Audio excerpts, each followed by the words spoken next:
try to play some music, but by the time I got it up and going, it was time to shut her down. So anyway, thanks for being here, everyone. And also, hey, Will. Yes. Oh, well, let's find out. Is there anyone here tonight would like to celebrate clean time with bracelets? Because if there is, I was going to have Will do that, but looks like we don't have anybody. Okay, if we have somebody that comes in, of course we're just getting started. So anyway, welcome to all of you here tonight, and also welcome to everyone out there on the internet. Tonight we're going to be covering, I think, a very interesting topic. I know I say that almost every week, but it is. And if it wasn't interesting, I would get bored. How about you? Because I like to learn, and I think it's good. And of course, I try to expand what the book has in it for my own, just for my own part of it, and be able to communicate to you all. So anyway, for tonight, it's still step 10, because this is the 10th month. And so that's the reason why we're on step 10. And this is our very last step 10, by the way. And we're going to be doing looking in the mirror, James 1:21 through 25. Willie's going to be doing that. Looks like he's getting ready. And then Tommy's going to be doing the reflection. How about that? Tommy, are you ready? Okay, so anyway, that's what we're going to be doing. Step 10, I know we're going to be reading that here in a minute, but I want to read it to go along with my questions. And we continue to take personal inventory. Everybody say inventory. Inventory. I think I heard one person. Everybody say inventory. Inventory. All right, and when we were wrong, promptly admitted it. So tonight, what does looking in the mirror mean? I heard a little bit of moaning. Anybody want to suggest? Think? State? Taking a look at ourselves. Take a look at ourselves? That's a pretty good guess. Anybody else? Why would we want to look? Oh, go ahead, Robert. And I think looking at ourselves and how we're relating to other people. Okay. Because that's kind of what we're asking. Have we done anything wrong lately? Mm-hmm. Tying that in with our inventory. Yeah, so if we've done something wrong, it's usually meaning in some kind of a relationship, either with God or another person. Right. And if we have done something wrong, then we need to admit it and take steps not to do that again. Yep, that's good. That's good. Of course, you know, that's taking inventory on our wrongs is definitely a big part of it, but we also need to also look and see what we've done right too. We mustn't forget that part of it. Usually we look at the wrong, and facts of it is sometimes it's even easier to find the wrongs than it is the rights. Would you agree with that statement? Yeah. And so we need to get a true inventory. If you're working in a business and you're inventorying the stock, you want to know what you got, and we want to know what you lost. So so you want to get a true inventory where you are. And so how does all that tie in with step 10 and looking in the mirror? So let's read step 10 again. Okay, we commit to take personal inventory, keyword, personal inventory, and when we're wrong, promptly admitted it. So how does looking at the mirror and taking personal inventory tie together? See ourselves? See ourselves? Yeah. Okay. So how many times, now this is going to be one of the one of the statements in the information, so I may be stealing Willie's thunder here a little bit, but how many times do you look in the mirror a day? I try not to. Try not to, but you do, right? Somewhere, sometime. Yeah. And the reason why? Why do we look in the mirror? Look at yourself. Say it again, Tina. Look at yourself. Look at yourself for what purpose? See if you got anything on your face. See how you look. See if your hair's messed up, or you got, how your face is, or if you got something on there, or if you shaved today or you didn't shave today. Remind myself how beautiful I am. To look at yourself and remind yourself how beautiful you are. Yes, thank you, Lawrence. And so the purpose is to sync this together. The purpose, using Tina's information there, is you're doing a quick visual inventory, right? Yeah. And nobody was really too honest a while ago when I said, how many times do you look in the mirror a day? So how many inventories do you take of a visual inventory a day? I bet you take some that you don't eat and you're not even aware of them. What do you think? Which is not bad. Is that bad? No. Unless it's vanity, like maybe somebody else that answered a minute ago. His name is Lawrence. And so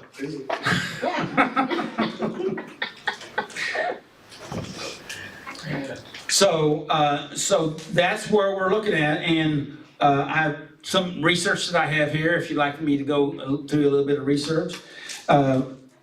Key main items was self-reflection, which we've basically been talking about. You're looking to see how you are, but not only on the outside, but also on the inside. Basically what Robert was talking about, evaluating yourself, how I've done.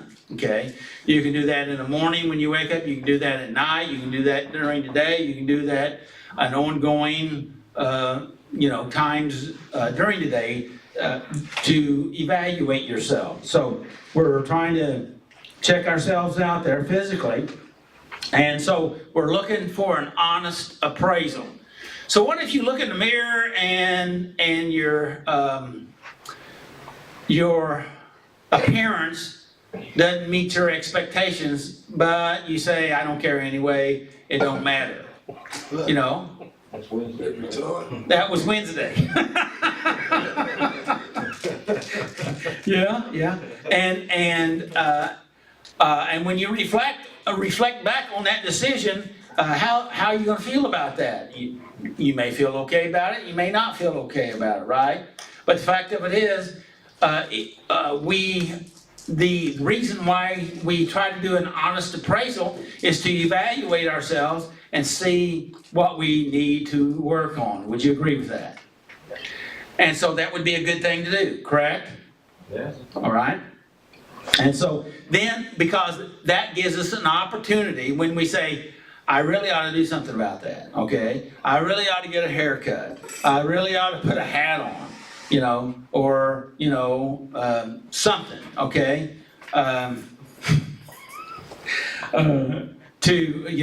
To alter that, and if we recognize something we need to change, isn't it really in our best interest if we see something we need to change that we change it? Isn't it in our best, if we see that we need to change, if we think to ourselves, I really ought to do something about this, I ought to fix this, isn't it really in our best interest to address what we say to ourselves that we need to change? But it's hard. Not saying that it's easy. In fact, yeah, it's hard. Change is hard. Change is oftentimes very painful. But if we have evaluated ourselves, we've given ourselves an opportunity to improve ourselves and even like ourselves better. because we already have an internal system to indicate to us that we need to make some improvements. Are you catching what I'm saying? Does that make sense? Yeah. I'm looking at you. It's making sense, okay? So if we have this internal, I'm not even talking about external, I'm talking about internal stuff. If you already know it, so then you've been given a golden opportunity to make some self-improvements to make your life better. And even better in the sense that you approve or like yourself more. And if you like yourself more, if you approve of yourself more, I'm not talking about self-pride, okay? I'm talking about that you're liking yourself, then you're going to treat yourself better. You have more personal power to deal with yourself. Does that make sense? Did you catch what I said? All right, and some other keys is awareness. I mean, you can't fix anything that you're not aware of, but when you become aware of it, shouldn't we take advantage of it? The second one is responsibility. If we're aware of it, then don't we have a responsibility to ourselves, if not to others, to address those things that we see? Is this too much too quick? No. All right. Bless you, David. Thank you. And then, awareness, responsibility, and then transformation. You're here to make a difference in your life. And this lesson tonight, and what I'm talking about here, and what Willie will be talking about, what Tommy will be talking about, is that we'll have this jump up in our face, so to speak, and say, I need to do this, or I shouldn't do that. I need to make this improvement. And it behooves us to listen to that. Because it could be your spirit speaking to you. Some people call it conscience, right? And that way, you want to be better, then you do. We get better in increments. We usually don't get better in one big swoop, okay? These instant transformations, I'm always a little skeptical about. I want to give them some time to see how things work out. You know what I'm talking about? Is that too honest? No? All right? So we gotta have that transformed. So I basically have already covered this to some degree. So the connection between step 10 and looking in the mirror, how does looking in the mirror connect with step 10? We've already talked about it, basically. But I'll give you a chance, because I like to hear you talk. Was it Brian? Bruce? Which was it? Bruce? Brian? Brian, okay, had it right first time. You just act like you had something on your mind there. Not necessarily. Not necessarily? Yeah. You just sit there and look smart. Is that what you're trying to say? There you go. Anybody else? I'm glad you're here, Brian. Robert? I think we just need to be honest with ourselves, and if we see something, if it's good, then congratulate ourselves and say, Good. okay, I'm gonna try to do that part more. Good. If it's bad, then we say, okay, that's something I need to work on, and then take some steps to do it. Good. Let's don't beat ourselves up. Recognize that we need to make the change and then take action in the direction of that change instead of spending time tearing ourselves down. Because tearing ourselves down is not going to get us closer to where we want to go. Even though we've been trained that way. Punishment makes us better, we all believe. But how's that worked out for you? Yeah. It doesn't. It doesn't work out. So let's practice what we want instead of practicing what we don't want. Okay? All right, so I'm gonna go through a few things they got listed here of looking in the mirror. Ongoing self-reflection, that we need to look at our thoughts, actions, attitudes, and take time to be patient and adjust and reflect on these. Everything can't be happening all in one session, but these little bitty increments, line upon line, according to the scriptures, line upon line, precept upon precept. And we'll make those adjustments. And if we make 1 degree adjustment a day, what's that going to be in weeks or years? Right? A lot. Okay, number 2, honesty and admission. So we have to be honest. So we need to look. When we look into the mirror, we see our true self. Okay, the illustration in the book that Willie will be going over, if you look in the mirror and you see mustard on your face, what's your normal reaction? Is to deal with it, right? Right? Well, I ate that hot dog 3 days ago and I hadn't looked since then. That's the way Will does it. And so, I hadn't looked in the mirror. He breaks all of his mirrors so he didn't have to look in them. And so, but now I said, man, I've been walking around with mustard on my face for 3 days. little playful sarcasm, I hope. And so, Last year we did this same thing, and I told you I didn't have a mirror, and after this I went to buy a mirror because I thought maybe blood sport to see myself. and what's the effect of you buying the mirror last year? I get to see myself. All right, good. And is that both positive and negative? I don't know, I must like it. I looked at it like 10, 20 times a day. All right, okay, we're moving the right deal. So that we also see our flaws, but we need to also see our positive attributes. Okay, all right. One of the things, and I know I talked about this last year when we talked about this subject. When I was 11, 12 years old, I practiced looking in the mirror, hating myself, to make myself emotionally hard.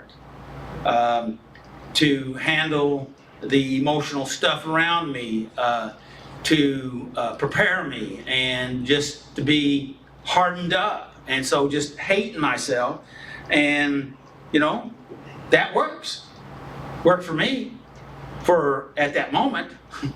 Yeah, there was some negative side effects later on. Okay? You know what I mean?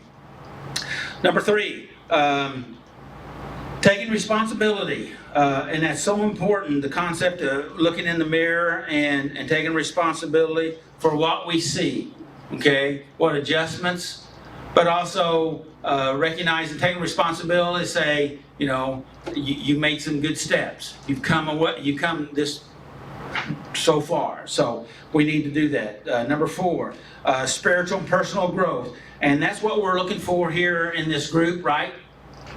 Spiritual and personal growth. We want to grow, and growth is painful. Who said it was painful a while ago? Who said that? But it is painful, but it's productive. Okay, it's productive. Our humanness, what God has put us in as a survival mechanism, is to avoid pain and seek pleasure. That was in our early existence, was to help us to survive, to live. But after a while, if we continue just in that pattern of avoiding pain, seeking pleasure, how does that work out for us? Well, it usually gets us into difficulties, right? Yeah. And so what we find out, and we know intellectually that the only way for us to grow is to do the reverse of that. And that is not just to seek pleasure and not avoid pain, to step into pain, because that stepping into those difficult situations that allows us to grow causes pain, which is productive in the long term in our life. Isn't that the truth? Yeah. I had one answer on that. I think I had a couple of nods there, but not very much. Don't want to be too committed. Okay. All right. So connecting in a recovery context is that we're looking in the mirror. And something, as I was studying this week, I happened to go through a podcast, and I heard a fellow talking about, he made a statement about a system of a technique, a test, which he called looking in the mirror. And he also likened it to what is talked about as the children of Israel that walked around in the desert for 40 years, trying to learn what they needed to learn, and that what is often called going around the mountain. Have you ever heard that term? You got to go around the mountain again.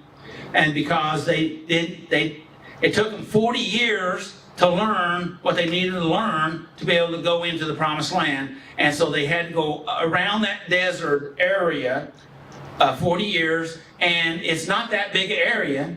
So they kept seeing the same things over and over. What does that mean? The same tests. Think about your life here for a second. The same tests that you've had all your life keep showing up over and over and over, right? But when you finally start being able to pass the test, not that that test stops coming, but it's no longer really a test, and doesn't really affect you, and it doesn't deter you from moving on to where you need to go. Does that make sense? So, the point here is, looking in the mirror is primarily a physical observation, going through the desert and going through physical trials, difficulties, giving you an opportunity to make life choices,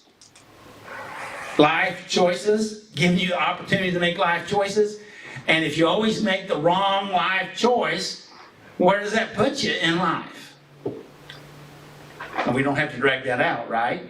Because we know. So what we have to do is learn, say, oh, I remember this test. And I remember my choice last time, and I'm not doing that one. I'm doing this one. I'm going to turn right instead of left. Right? And did you know, and I looked this up because this was another one of my thoughts that I took off.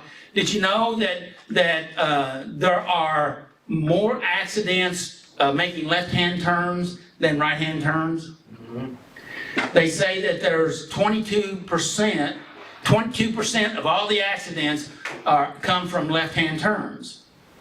But 50% of accidents where you're crossing paths with people are left-hand turns.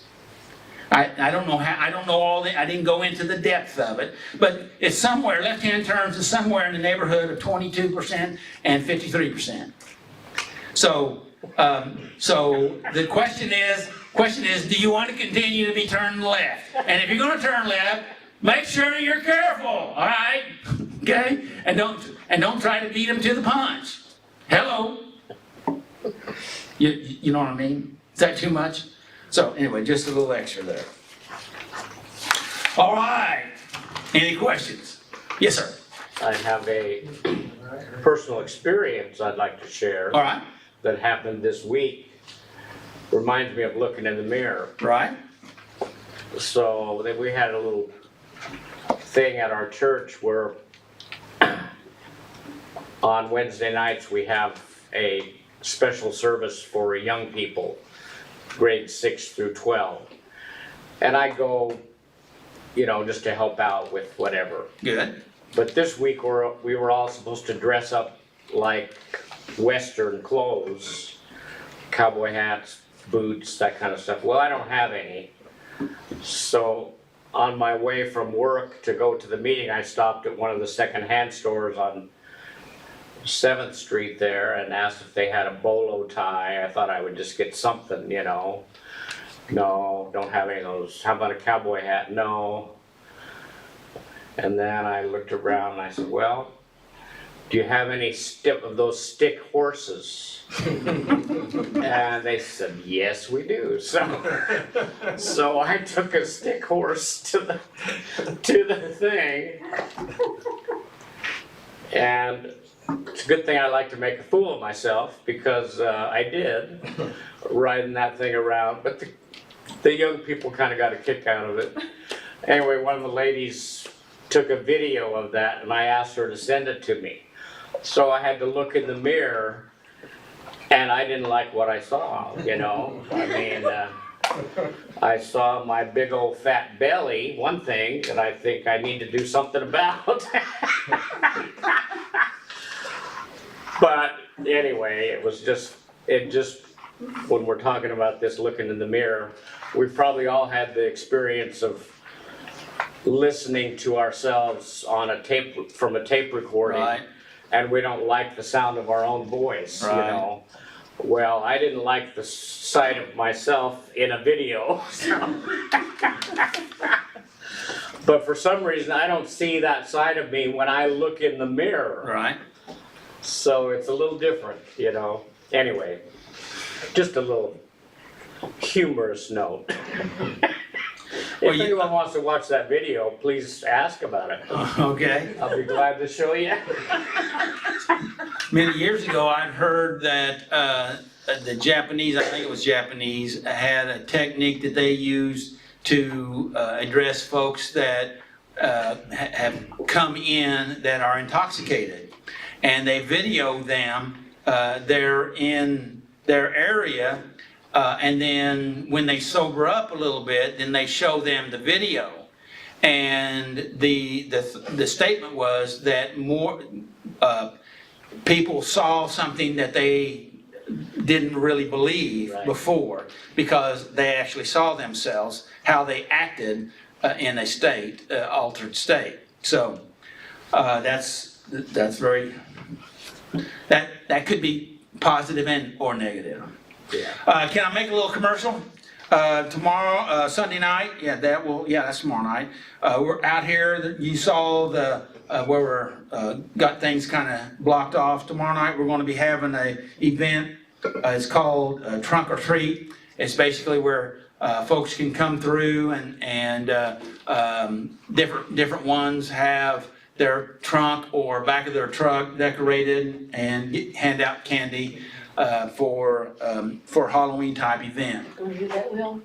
And Will's gonna have a truck set up, and he's gonna be doing that. Also, he's one of them. John was asking me how many. I'd heard that there was supposed to be like 20. I don't know. There may be more, maybe less. Free cavities for your kids. And, Free cavities. well, no, there's, it's from the church, so, it doesn't have any of that type of bad stuff in it. And so, it doesn't hype up the kids or anything. So, and no calories. And so, anyway, we'll be doing that, and there's gonna be, hot dogs and an inflatable, and I think there's supposed to be a magic trick presentation, and maybe a skit or something like that. Anyway, that's gonna be going on. Time will be from 6 to 7:30, Sunday night.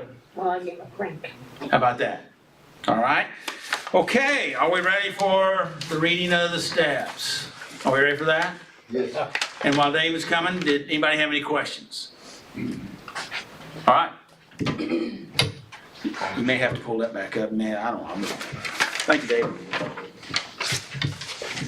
Can you hear me? Can you hear me? Okay. Step 1, we admitted we were powerless over our problems and that our lives had become unmanageable. Step 2, we came to believe that a power greater than ourselves could restore us to sanity. Step 3, we made a decision to turn our wills and our lives over to the care of God. Step 4, we made a searching and fearless moral inventory of ourselves. Step 5, we admitted to God, to ourselves, and to another human being the exact nature of our wrongs. 6, we were entirely ready to have God remove these defects of character. 7, we humbly asked God to remove our shortcomings. Step 8, we made a list of all persons we had harmed and became willing to make amends to them all. 9, we made direct amends to such people wherever possible, except when to do so would injure them or others. Step 10, we continued to take personal inventory, and when we were wrong, promptly admitted it. Step 11, we sought through prayer and meditation to improve our conscious contact with God, praying only for knowledge of His will for us and the power to carry it out. Step 12, having had a spiritual awakening as a result of these steps, we tried to carry His message to others and to practice these principles in all of our affairs. Back to step 10 that we're on today, we continue to take personal inventory, and we were wrong, promptly admitted. Thank you, David. Thank you, Dave. Willie.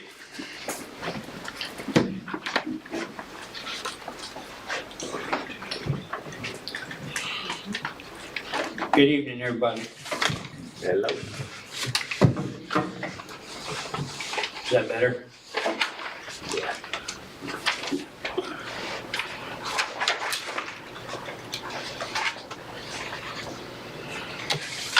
Looking in the mirror. We continue to take personal inventory, and when we're wrong, promptly admit it. How many times have we looked in the mirror each day? Do we need to talk about that? Willie, how many times you look in the mirror each day? Each day? Oh, at least 3 that I can count off the top of my head. Okay. So what do you think this question, this statement here, I guess it's a question because it's got a question mark on it. What do you think it means? Wanted to get your attention to how many times you do look in the mirror. Okay, all right. Wanted to bring that into your thoughts first before you get into anything else, just to, And how does that tie in to step 10? well, we're doing, I mean, they want you to look in the mirror, that way you know you're looking at yourself to see, make sure you're presentable, or you're ready to go do what you need to do, you got everything in order. So you're doing your inventory of your physical outside, All so right. on that. Could you look in the mirror and go past the outside? If you look deep enough. Yeah. Do we want to talk about that? Does anybody ever look deep into yourself, like in your eyes? Look in your eyes, I was gonna say, yeah, Uh-huh. Does anybody ever do? Has anybody ever done that? How about that? yeah. Look at my pupils in there and Yeah, any thoughts about that? just seeing how my eyes were and my color of my eyes and stuff, And for what reason? was just looking. I was looking in the mirror one day and I just thought, man, I wonder what color my eyes really are, and I started looking. Uh-huh. John? It's good to look in a physical mirror, but it is a lot better to look in a mental mirror, see how we are on the inside. And because we can change the physical, but our mental is still messed up. If we're going to change what's on the inside, we need to look at the mental mirror and see what we need to fix on the inside. Good, good. And the other dimension would be our spiritual mirror, Yeah. right? Which we'll talk more about here in a little bit. Go ahead, Willie. I will tell you that since I studied this step, I've been finding out that I've been looking in every mirror that I pass, just by studying this step, Mhm. just to look, as I've been studying it.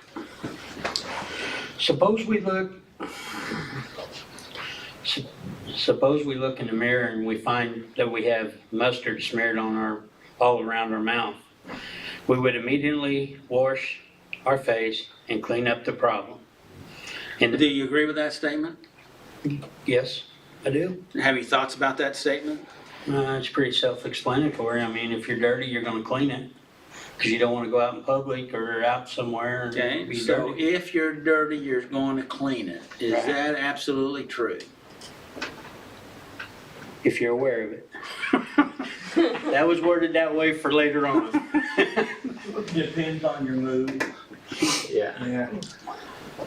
Or is that like attitude, Yes. mood and attitude? Pretty much, yeah. Okay, all right. I thought I'd just throw that in there for the fun of it. I'm ready for this. Okay, I'm telling you. all right. Where was that?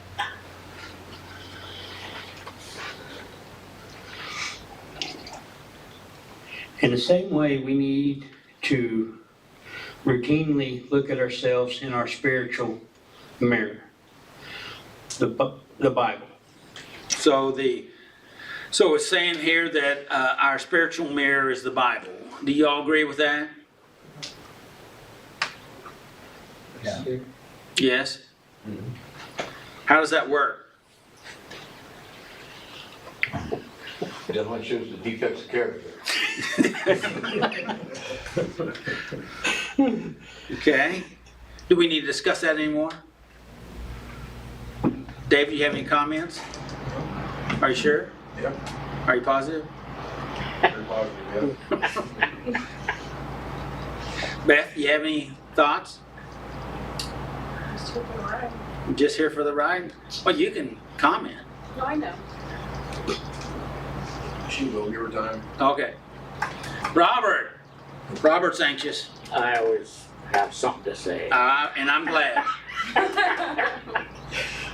Sometimes it's hard to know where to look in the Bible, I've found. But if we seriously want to examine ourselves, there are resources. And most Bibles have what they call a mini concordance in the back that has words and where you can find those words, what scripture you can find those words in the Bible. And so if you've taken a look in your personal mirror and found that you've got some trouble with pride or something like that, that there's a quality that you need some work on, well, then take time to look up that word in the concordance and find the scriptures that talk about pride. And then that's how to really see the spiritual mirror in the Bible. And, there's lots of other resources too that will help us delve into more stories in the Bible that talk about those particular qualities like pride. I've had a lot of people that have talked to me throughout the years saying that they open up the Bible and they happen to be right where it speaks to them in that area. Now, I think that some of that is maybe the Holy Spirit guiding, but that we also have this mechanism inside that when we finally are really looking for something, it kind of sends out a signal for stuff to kind of start coming our way, whether it's in the out of the scriptures or on our phone, on Facebook or TikTok or YouTube or on a TV. One time, I felt like I had God speak to me on a commercial. I was looking for some answers, and I felt like there was a commercial there, and I felt like it actually spoke to me. And I think they may not even said what I heard, but at the same time, the Holy Spirit can take things and help us find meaning. When we look at patterns, when you look at patterns of things, different people see different things in those patterns. Marks or things like that, abstract art, and that's. But that has to do with what you're looking for. I bought a van one time. I'd never seen this van on the road before. I pulled in this. I was looking for a vehicle. I pulled in this lot, and I saw this van, and I said, I want that van. After I bought that van, guess what? I started seeing all over the place. That van. That van, because they call that the reticular activating system, I think is what they call that. So anyway, go ahead, Willie.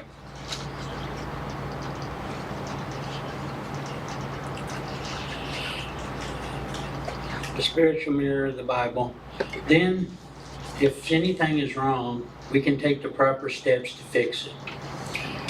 James uses a similar illustration to show how God's Word should be like a spiritual mirror in our life. He says in James 1:22-25.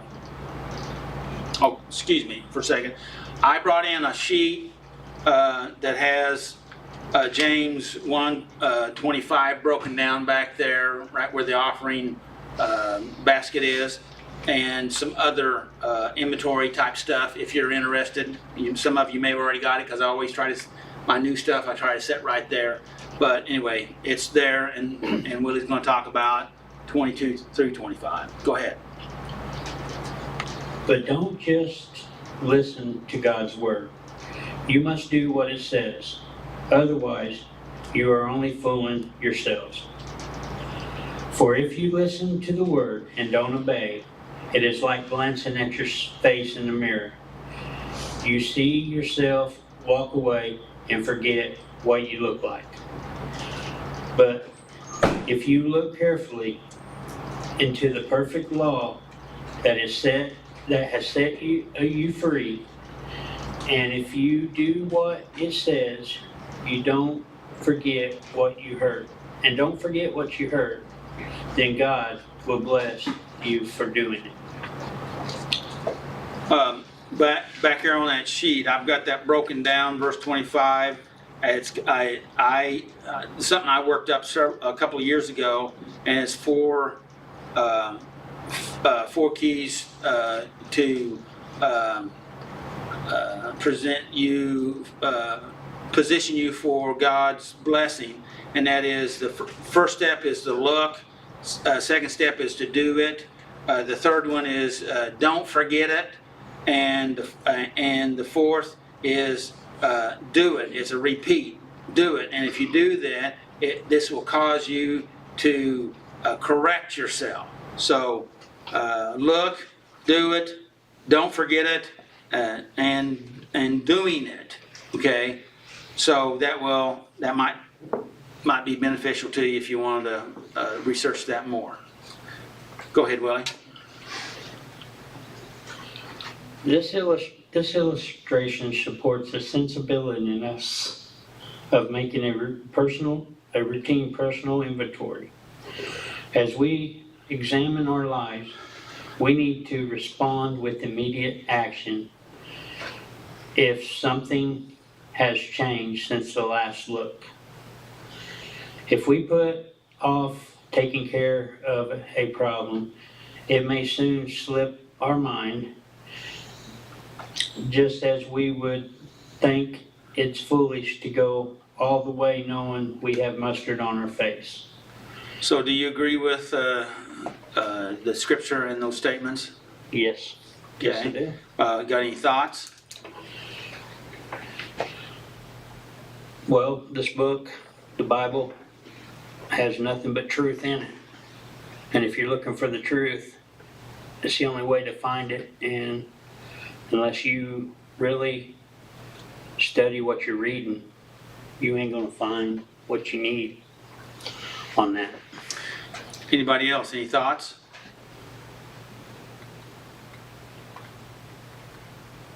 Okay, go ahead.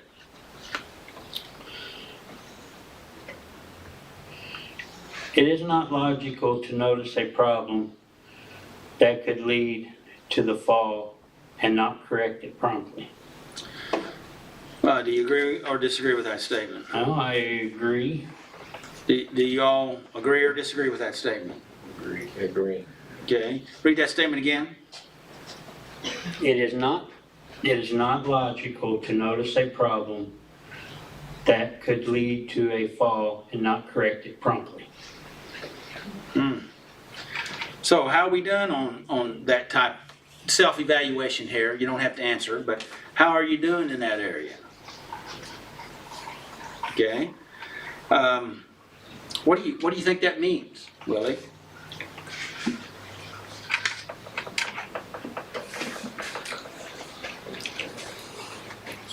You said you were ready. I'm ready. I'm just picking the right words to say here because you know me and my vocabulary. See, I'm learning bigger words now. Used to be one syllable words. I'm good. But someone's been working on me to expand it, you know, so we're trying. Okay, I'm gonna read that again. Okay, go right ahead. Because I run my mouth enough. It's not logical to notice a problem that could lead to fall and not correct it. Well, if you know that something, if you know that it's gonna take you down, or you know it's gonna be a problem later, and you just let it, I'll worry about it later, then that problem is just gonna get bigger, and the bigger it is, the harder it's gonna be to take care of it. So if you acknowledge it first off, take care of it when it's small, then when it's big, you don't have to worry about it. Like a tree in the driveway, if you get it out before it grows up, then you don't have a big oak tree right in the middle of your driveway. Yeah. Do you agree with Willie's statement here? Lori, did you have any comments? Anybody? She wouldn't get up here and do step for me, even though I had. She wouldn't? bronchitis. Oh, man. Lawrence, you have any thoughts on that?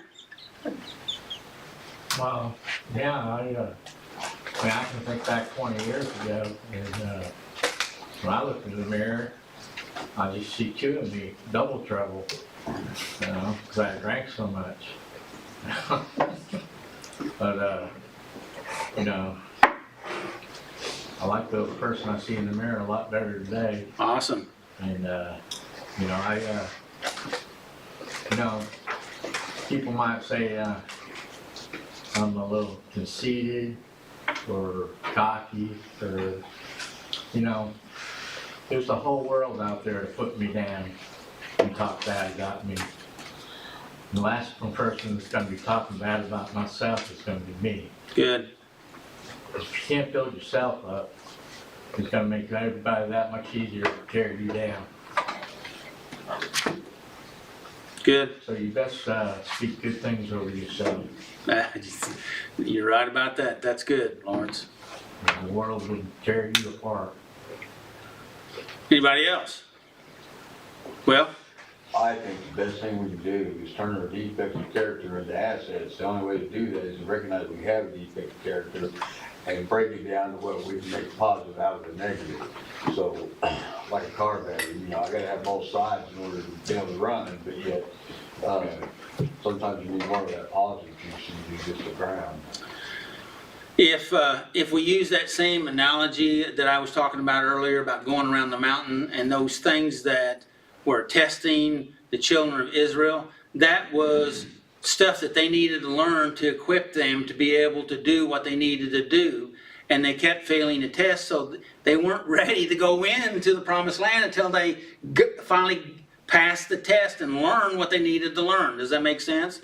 And your statement a while ago was a good statement about taking our defects and turn them into assets, which is exactly the same thing we're talking about. That's learning from these problems or defects and allowing ourselves to be transformed so that we are able to confront the world. And what Lawrence said about you know, I know some of Lawrence's story, and you know, you know, when everybody stands up against you, you have to be willing. You have to learn to be able to stand up for yourself and believe in yourself, and not just give up. You know, everybody's against me, so I'll just quit. I'll flush my life down the sewer, so to speak, and that's not going to get you anywhere. And because Lawrence has gone through those things, not that they're good, not that we want to do it again by no means, okay, or want anybody else to have to do it, but he's a far better person now than he ever was, and he wasn't bad to start off with, okay, in my opinion. So, yeah, John. I think the most important thing about how you think about yourself is how you think to yourself about yourself. You don't keep telling yourself that you're no good and that you don't know why you're still around. We need to always keep in our mind that we are somebody special. We are worth something. If we weren't, Christ wouldn't come and die for us. And this inventory mechanism that we're talking about here is to help you to acquire the evidence to reassure yourself because you're making those adjustments. Okay? One of the things that the educational system, I know it's got a lot of flaws, but one of the things that it gives people is that when you go through the system, you meet certain criterias and you say, well, I've done this, I've done that, and you then can like yourself better because you've gone through that system of self-improvement. Does that make sense? And so you have some evidence to help you to counteract that. And when you're in a meeting, when you're in church, when you're doing things to help you to learn to grow and transform, those are things that you have to recognize in that inventory in the positive end to give you the evidence that I am getting better. That's what I used to be, but that's not what I am, but that's not what I'm going to be. How about that? Little bit. Anything else, Willie? I'm done. Except for the last two questions. Right. What did you learn out of this lesson today? I learned that when I look in the mirror and I talk to myself, that I have to repeat it because I wasn't listening the first time. No, as long as I'm looking in the mirror and as long as I'm looking in the mirror and I'm trying to evaluate myself, I just need to keep looking deeper because, once the surface stuff's gone, it's really the hard stuff that's inside that I got to deal with to get better. And unless I get that out, I ain't getting no better. And what's your takeaway from this lesson? Don't argue with yourself in the mirror. Okay. That's what I'd have to say. All right. Because, sometimes it ain't always, you ain't gonna like what you see sometimes, but you gotta deal with that too. Dealing with that's what's gonna make you stronger in the end. Good. All right, thank you. All right, Willie. Big Tommy. Okay.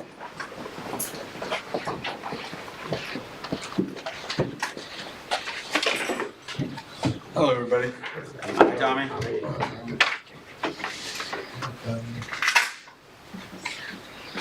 Looking in the mirror. Looking in the mirror. I do that a lot. I don't know why. I get bored and I go look in the mirror. What do you see? Myself. What does that mean? I see a better person than I used to be. Good. I'm Good. proud of myself. Excellent. Have I been quick to recognize but not take action in a particular area in my life or defect of character? I'd like to say yes. If so, can I take action without self-criticism by going back through steps 6, 7, and 8, and 9 on that particular area of defect? Let's back up and ask that first part of that question to the group, okay? Okay. Have I been quick to recognize? No, we need to say, have you? Oh, have you been quick to recognize but not to take action in a particular area of your life or defect of character? Anybody? Will's shaking his head. Will? Want to expound on that? I'm here to listen and learn. No, No.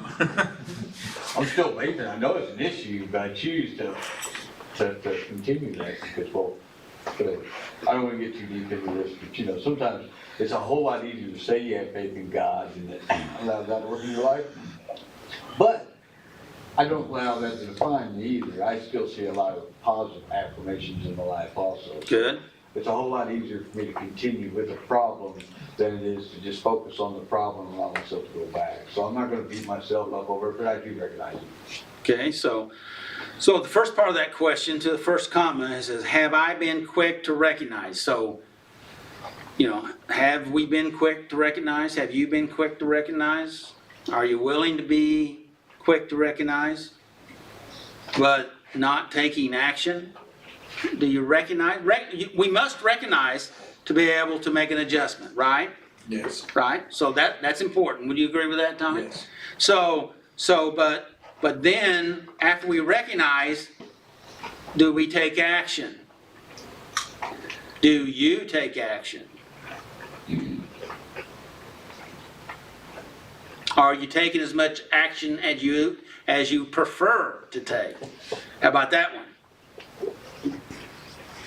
Step by step, Excuse me? step by step. All right. In particular areas of your life. How about that? And we all got stuff, right? Or defects of character.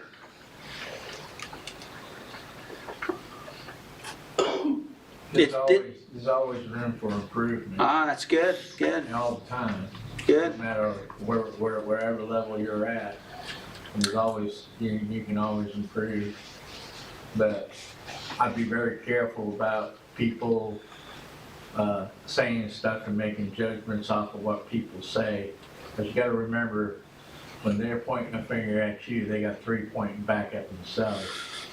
And a lot of time, what they're accusing you of, they're just as guilty of, if not more. And that could be very true. And so we got to be careful. We need to look at it, but we need to address it.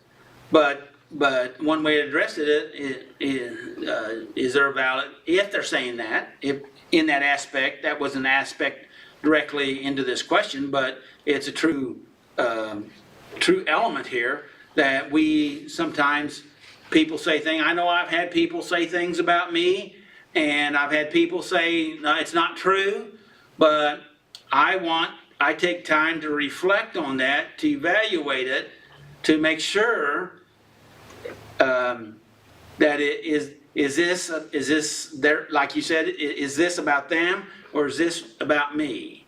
And if there's something that I need to work on, I want to do that. And if it's just their way of deflecting, that's their issue, which is basically what Lauren said. So if we're stuck on something, and sometimes we can get stuck when we recognize something, we'll get stuck, then the suggestion is what? What does it suggest here? To go back through steps 6, 7, 8, and 9. And I put down 5, 6, 7, 8, and 9. Yeah, because I read them, I thought that too. I was wondering about that. And you got the sheet up there. Won't you read those? 5 through 9. Yeah. We admitted to God, ourselves, and to another human being the exact nature of our wrongs. Which is very important to try to extract what's ours and what's somebody else's, right? And when we're doing that, why do you think they're talking about communicating to somebody? Sometimes we have until something comes out of our mouth, we really haven't, because our brain tries to formulate it and get it in a semi-concrete way to present. So we haven't really processed it until we're going to get ready to try to talk about it. And then we hear ourselves say it, and then this is like looking in a mirror, and so we reevaluate what we said, and then oftentimes, if you've ever talked to anybody, and I bet you have, that they say it once, and then they restate it with a little more clarity, or maybe we do that. Right? Would you agree with that statement? Yes. Yep. Okay, and so that could help bring clarity if we're stuck in what we need, how we need to take action, and step 5 could help us on that, right? Because we're talking to another person, right? Yes. Go ahead. 6. We were entirely ready to have God remove these defects of character. So now we come to the place where we say, well, I'm getting ready to get rid of this, and I'm going to ask God to help me with that. And that's an important step. Not that we're done it yet, because that's the next step, but this step is we're getting ready. We've gone through this before, but I just wanted to touch on that. Go ahead, 7. We humbly ask God to remove our shortcomings. So we're stuck, and we ask Him to help us get ready, and we're ready, and now we're saying, let's do it, God. Right? Yeah. Right? Yes. Anything you want to add? I was just saying it was taking it from me. Okay, good. Because I'm willing to release it. Yes. And possibly up to this point, I wasn't really ready to release it. I wasn't. Probably didn't even know how to identify it. Yeah, good Didn't statement. work these steps. I wouldn't come to a place where I realized it. Good statement. Next one. Number 8. We made a list of all persons we had harmed and became willing to make amends to them all. And that is where we're kind of scanning the deal and see if there's anything, jumping out at us, And some things come out quicker than others, right? Yeah. And if we're stuck somewhere, maybe it's the one that we've been holding on to that we didn't want to do, Right. right? And now we're seeing it because we're stuck in this character defect, and now we see it. And I don't know how many times people said, I'd forgotten that. This is a problem. I need to resolve this. And that just broke them free to be able to have a recovery breakthrough, spiritual breakthrough, whatever you want to call it. Yes. Go ahead. Number 9. We made direct amends to such people whenever possible, except when to do so would injure them or others.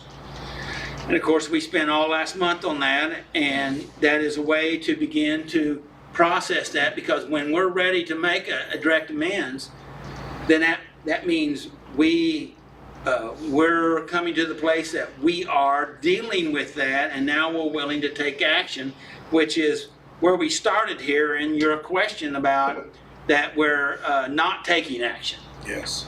So that was their suggestion to help you to get unstuck or to process this issue. So any questions or comments on that? Mine, I thought about, when I read that, I got confused and thought working all of them at the same time. And then I thought, well, we're gonna get ready to go back through them, and am I willing to go back through them again next year? And I asked myself that, and I kind of have been lazy on doing some of the step work a little bit. And I thought, well, maybe next year I won't be so lazy since I'm working through that now, I thought the same thing about you. Yeah. Thanks. Yeah, because I've been missing you up there teaching this I stuff. haven't had that fire this Yeah, year like I did last year. Well, what are we gonna do about that? I don't know. We're gonna have to take a look at it His in the name mirror. was Willie.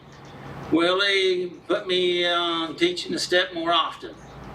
Hey, that'd probably break me out of my little spell, man. Yeah. I'll put you down in 2 weeks. All right. Now, what we did right there is you became aware. You talked about what you thought about. Yeah. You spoke it out, and you spoke it in front of others, and you even allowed me to speak in your life, and you took action. Thank you. Congratulations. Thank you. I just wanted everybody to see that as a present illustration of what they're talking about here. Okay, question number 2. I think I just answered that one. Well, let's read it. On what area or defect do I need to take action today? This week or this month? Okay. Well, this has been going on for more than a month Yes. or a week. This has been going on for a few months, the laziness. It's like I'd rather just play video games and watch TV. And normally I don't like playing video games all the time and watching TV, but it just seems like lately that's like my focus is, so laziness. That's called kind of drifting, right? Yeah. Yeah, just drifting and out of maybe wanting to do, and I can't even keep my focus on what I play in my video game. I always want to play something different, and I don't know, my focus is off. So, why is it important to do personal inventory? So that we can see where we're at in life. Okay. And how has personal inventory helped you today? It's helped me see my flaws and areas in my life to where I'm failing. So would it be a good idea to make a routine of doing a personal inventory? Yes. What would be your suggestion of a routine? Studying. Maybe study every day, or that's where I kind of lack. I don't study as much as I used to. Maybe study more. Okay? So what's your takeaway from what did you learn from this lesson today? That I need to take more action and, like my studies with my Bible and my step work and stuff like that, I need to focus more on that Good. than some of my other areas in life. And what's your takeaway? Don't be lazy. Stop being so lazy. What happens if you're lazy? Become complacent. And then what happens? Just kind of drift away and And then what happens? become lost. And then what happens? You know, Relapse. relapse. Yeah, relapse. I was getting there. I was trying to. Thank you. Going. All right, thank you, Tommy. And back, I told you about this sheet back there in the back. There is a 7 personal inventory questions that might be helpful in what Tommy was talking about. And you can look at those. Do you want me to go through them real quick or just Yeah. go ahead? Number 1, what values are most important to you? That would be a good question, right? That you should ask yourself. What are your values? And what's most important? Number 2, what are your strengths and weaknesses?